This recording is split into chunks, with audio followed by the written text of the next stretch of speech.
the shifting shadow. That's a favorite of mine too. That was a fun piece because that was done. I had been talking to some of the art directors about getting some more work at the time, and they had expressed their desire that I would be a little more painterly, maybe have a little bit more control over my palette and just some of the stuff that I was doing. They gave me some suggestions of some of the other artists that were working on the game, and they just said, hey, why don't you,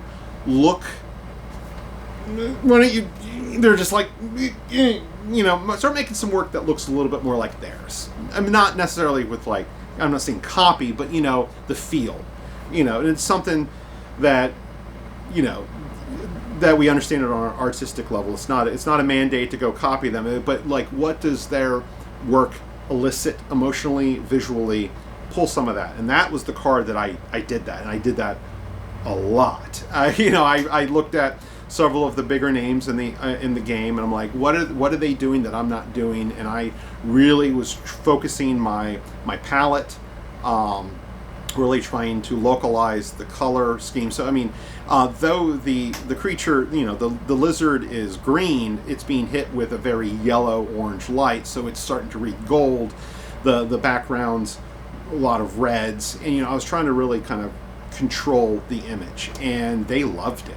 It was a real big success with the art directors. They were really happy with it. I was really happy with it.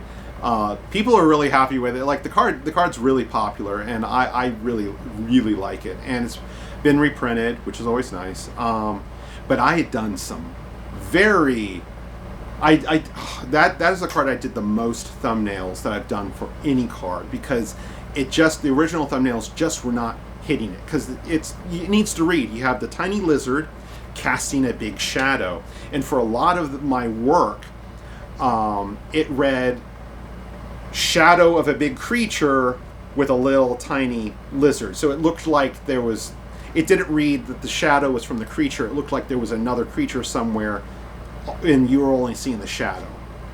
And we just kept going back and forth, and then I started doing all of these compositions where you're looking down, so it's as if you're standing above a tiny lizard. You're looking at the ground, it's looking up at you, and you can see the shadow coming from the creature up onto a rock.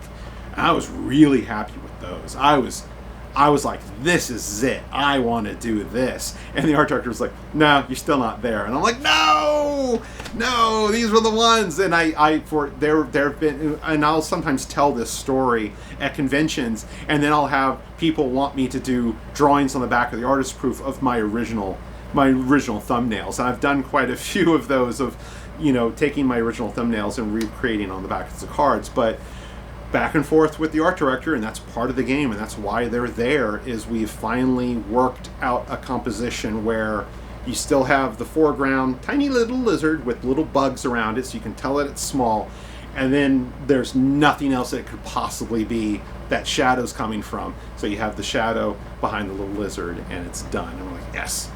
And then that art director left Wizards of the Coast, and I never worked with them again.